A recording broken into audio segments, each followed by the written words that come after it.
కిష్త్వారు జిల్లాలోని పద్దరు ప్రాంతంలోని చషోటి గ్రామంలో ఈ క్లౌడ్ బరస్టు సంభవించింది. ఈ గ్రామం ప్రసిద్ధ మచైల్ మాత యాత్రకు మొదటి స్థానంగా ఉంది. ఇక్కడి నుంచే యాత్రికులు హిమాలయ ఆలయమైన మాతా చండీదేవి ఆలయానికి వెళ్తారు.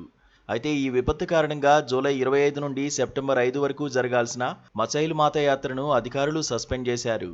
క్లౌడ్ బరస్టు ఘటనలో దాదాపు 20 మంది మరణించినట్లు అధికారులు అంచనా వేస్తున్నారు. అయితే ఖచ్చితమైన మరణాల సంఖ్య ఇంకా ధృవీకరించలేదు.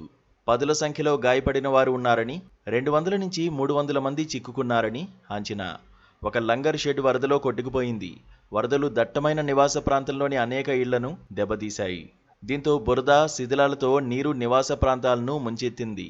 దీంతో ప్రజలు ప్రాణభయంతో పరుగులు పెట్టారు. చషోటి గ్రామం ఒక దట్టమైన అడవుల మధ్య కొండ కింది భాగంలో ఉంటుంది. దీంతోపాటు యాత్ర కారణంగా జనాలు కూడా ఎక్కువగా వస్తుంటారు.